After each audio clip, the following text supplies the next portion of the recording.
বেকারদের কর্মসংস্থানের দাবিতে আইনের শাসন পুনঃপ্রতিষ্ঠা করতে নেশার বিরুদ্ধে আন্দোলনে শক্তির জানান দিল বাম যুবরা। রবিবার সকালে ডিওয়াইএফআই ডুগলি বিভাগীয় কমিটির উদ্যোগে একটা সিপিআইএমের পদযাত্রা শুরু হয় হাঁফানিয়া সিপিআইএম কার্যালয়ের প্রাঙ্গণ থেকে এবং শেষ হয় বরদোয়াল স্কুল প্রাঙ্গণ এলাকায়।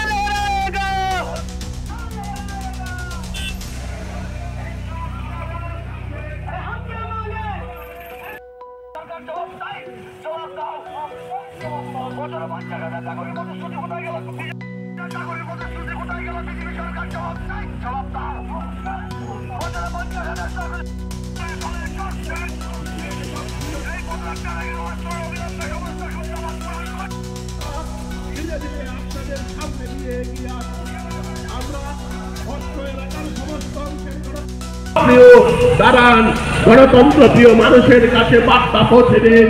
এই সরকার জনগণের সরকার নয়, এই সরকার নেশা কারবারিদের বিরুদ্ধে কঠোর ব্যবস্থা গ্রহণের দাবিতে সবাই